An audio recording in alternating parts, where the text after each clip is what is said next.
Hey guys! Ken Hackathorn says you don't need a light on your defensive pistol. Well, I'm not sure if he understands the tactical advantage of bringing the sun to a gunfight.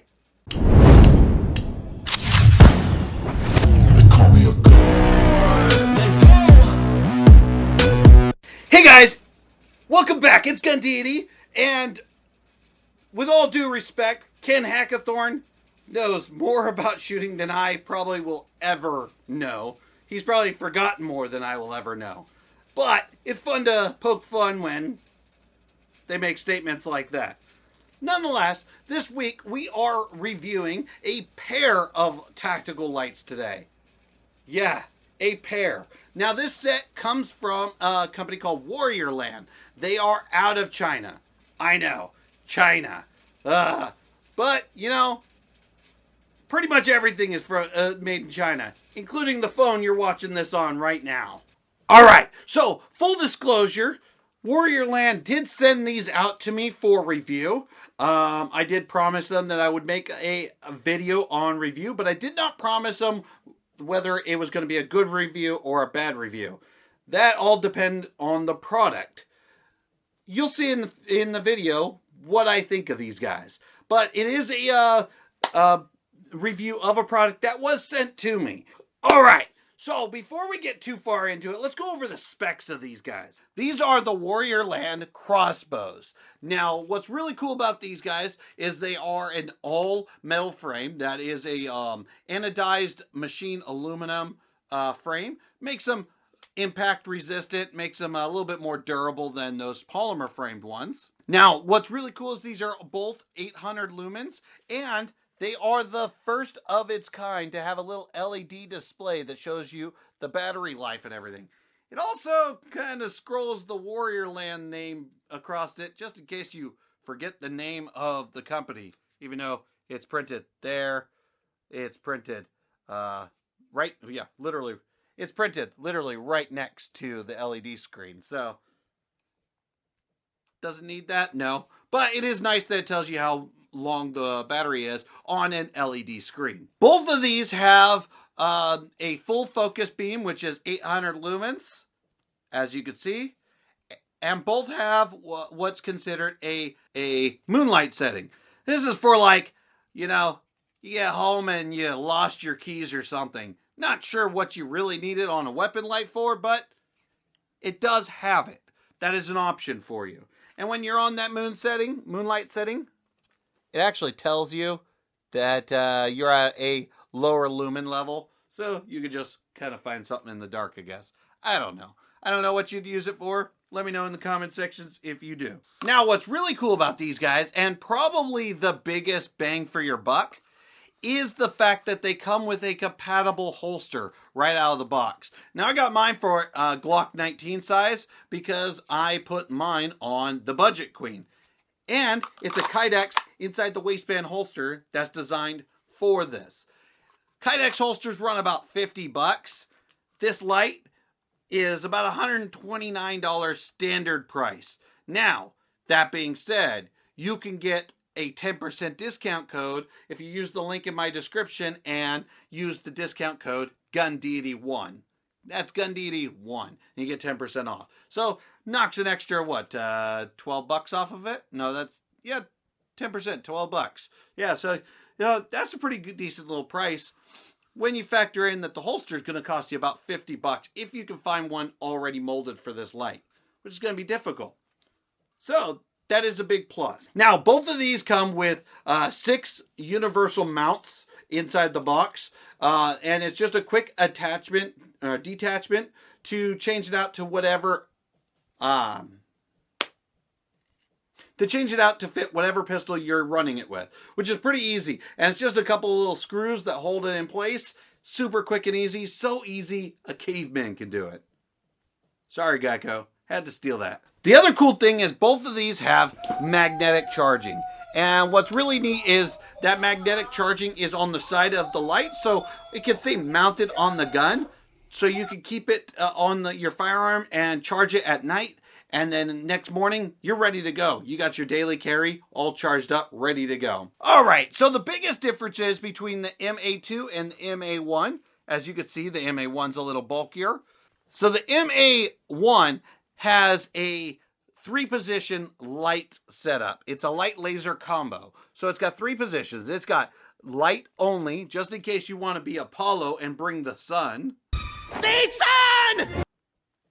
It's got laser only, if you're feeling like being part of those 80s movie snipers, you know. Snipers. Or it's got light laser combo. All 3 options are really easy to switch through, and all 3 options are cool. I will say, the light and laser combined, the white light with the green laser, you don't really see the green laser anymore. At least not with my eyes. And I'm kind of blind. So, hey, the MA2 is basically an MA1 without that sniper feature. So you still have Apollo's sun beaming down on your opponent. Do you see that beautiful bright light? Or lighting up the room so you can see the bump in the night. But you don't have that green laser, you know. You don't get to feel like a sniper pointing at whatever you're shooting at. Gary, no! No! All right, so now that the boring stuff is over, how do they work? I've had them for about a month, and I've done a lot of different testing with them. I've compared them to other big name light companies, and I've also done some torture testing on them themselves. Let me give you a quick rundown. What I found out is, although it is labeled as an 800 lumen light, that 800 lumen is only at full charge. 800 lumens drops off as soon as it knocks down a battery notch on there. It's got a little 4 battery notch on there. Once it knocks down 1, it drops down to about 500 lumens. And it runs that pretty much the rest of the time till it's almost dead. So I did most of my testing under that 500 lumen. Now, what I did do is I did do a full charge on this guy, and I turned it on and I just let it run. This guy ran for an hour and 20 minutes at full blast, no changing of settings, nothing, just running for an hour and 20 minutes. I think that's pretty impressive for a rechargeable weapon light, especially when they run 800 lumens right out the gate. Now, that long battery life is nice, but what I will say is the negative side about these chargeable lights, and I have O-lights to also counter with that, is they don't hold a charge for very long. This guy holds a charge for about 2 weeks, and then you have to recharge it again. Drops down to like half or a little under a half before you have to recharge it again. And that's without using it. That's just charging it, sticking it in the drawer, and leaving it there. Or putting it in your holster, carrying it every day, all that stuff. That's better than the O-light. I had the big PL Valkyrie Pro, and that one lasted for about 4 days, and then it completely discharged when you weren't using it, which was a big negative. I always had to have it on the charger. Kind of the reason why I don't have it anymore. I also have the O-light PL Valkyrie Mini. This is the 2. Now, this one does hold a charge for a long time. I'm not sure exactly how long it holds. I will say, though, there has been a few times that I've charged it and didn't charge it for almost a month, and it still had light left in it. So, this one's actually pretty good. This one going about 2 weeks is still not bad, though. I mean, if you're using it for an everyday carry, you're probably going to charge it every other day or so anyways. So, just try to keep that in mind. If you're going to be daily carrying it, put yourself on a mindset schedule, maybe 3 times a week. Throw it on the charger. You know, Mondays, Wednesdays, Fridays. Quick and easy. Now, like I said, I did compare this to a lot of bigger name light companies of what I own. I did compare it to a TLR1 HL and a Crimson Trace, Crimson Trace CMR 209. Now, you'd be asking, why did I go with the Crimson Trace? Well, the Crimson Trace is about a $90 light. while this guy is about $80 if you factor out the holster. So they're right around the same price range, so I think that's a good comparison. Bigger question is, why did I compare it to the TLR1 HL?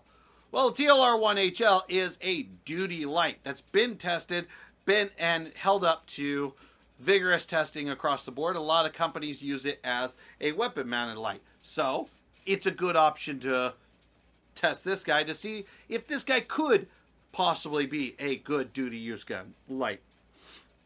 Now, let's go over the testing of the lights. With the TLR1 HL, this is from Streamlight, of course. Anyone who doesn't know that, sorry. It's a Streamlight, TLR1. Now, Streamlight TLR1 had a very bright center focus with a lot of bleed out on the outside. So it had a very high candela rating, I guess you would say, because it had a lot of bleed. And I like a lot of bleed for a home defender pistol or home defender light, because that bleed is how you're going to be able to catch situational awareness. It's going to light up the entire room so you can see what's going on, and have your focus beam on where you're aiming. The bleed out is going to be seeing your peripherals so you can clear your house. That being said, the TLR1 had a really good bleed out and a very good focus center beam or hotspot. The Crimson Trace was just a hotspot. That's all it was. There was no bleed out, which makes it really good for long distance shooting or blinding an attacker, but not very good for situational awareness in your house or inside of a building, or God forbid you're outside of a building, you're outside where there's no walls to bounce light off of. Now you just have a focused beam. That's where the Crimson Trace kind of falls back at. The Warriorland, when I compared them, the Warriorland wasn't as bright as the Crimson Trace. The Crimson Trace had a much brighter beam. It had the brightest beam out of all of them. But it had a lot more throw.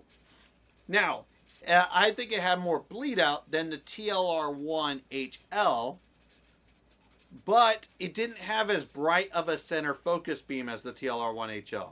The TLR1 HL had a very bright focused beam, and then it bled out. This guy had a bright focus beam that kind of blended in with its bleed out, which was kind of nice. But that bright focus beam helps me in my experience. It helps me with the aiming process, because I know if that focus beam is on the target, I'm in that general vicinity. That's my personal thing. That has nothing to do with you guys. Now, that was what I did with close-up testing. I was at maybe 20 yards away from a target, just trying to see how these lights performed. I did take it out to some distance, and I shined them at a hillside quite a ways away, probably closer to 100 yards away. And the Crimson Trace actually performed the best here. The Crimson Trace with that focus beam was the brightest and the most noticeable on the far hillside. Next would be the TLR1 HL. The HL had that bright focus beam that was able to be seen on the distance. Now the Warriorland, you could see that it was shining on the hill in the distance, but you couldn't see anything on the hill, which is kind of a negative for distance shots. But that spill was so large that while I was doing that test, I could still see the entire hillside I was standing on. So for home defense or personal use, probably a good option. That's up to you. How did it handle to torture testing? That's the big question. Well, first thing I did is I dunked it underwater. Best way to get answers out of a guy who doesn't want to give you answers is dunk him underwater, right? I mean, I saw it on Rambo once. It's got to be right. So, I took it to a glass of water and I dunked it in while it was on. And it stayed on. So I did it a couple more times. I left it in there for a second or two. And it stayed on. Didn't malfunction, didn't glitter, nothing. So I took it out, dried it off. Dried off the electrical ports because, guys, electricity and water don't mix. Just in case you guys didn't know that already. So I dried it off, stuck the charger on it, and it still charges just fine. Now, I wouldn't go diving with this guy. It's probably not rated for anything majorly deep. But if it rains, you don't have to worry about it. That's a good thing. Now, it also advertises about this metal frame being extremely durable.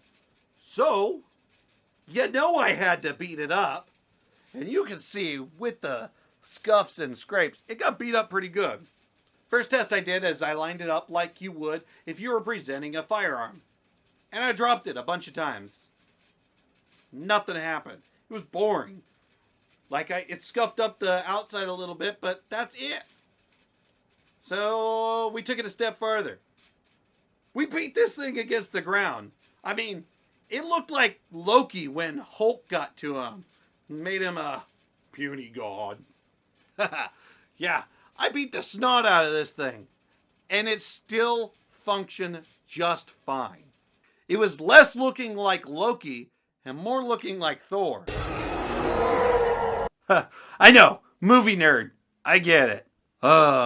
So, overall, I did a lot of torture testing with this. I did some longevity testing with it. And I did some straight up light beam testing. After that's all said and done, comparing it to ease of use, the holster, all the feature sets on these guys, the MA1 and the MA2, would I choose it over most light setups? I would say I would choose it over a lot of them. I probably would even choose it over an O-light. Now, that being said, we're going to have to see how long these lights hold up. Because I've only had it for about a month, and I've done some torture testing over that month. But I have not had it for over a month, so I don't know if a year down the road, this thing's going to still perform. We're going to see down the road.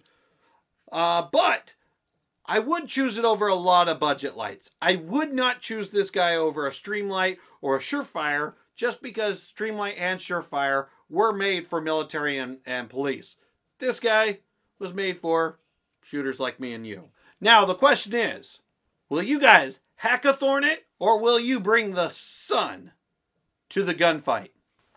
Alright guys, so this is my basic overview of the Warriorland Crossbows, the MA1 and the MA2.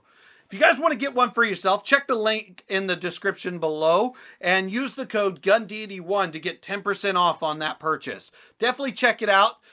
Get one for yourself. Get one with the Glock holster if you have a Glock. Or if you don't have a Glock, check it out on their Amazon page. They have other options for you. Also, like this video if you haven't liked it already. Comment in the comment section, what is your favorite budget light setup? And I want to know from you guys. Share this to your friends if they have never heard of Warriorland. And, you know, some of your friends might need a budget light. This is GunDeity, and I'll see you for the next one. I got a God complex. Haters love to hate, but I never feel pressed. Got a lot on my plate, but I never get stressed. I'll take all the pressure like I'm acing this test. And like a damn Freemason, I'll run this nation. They call me a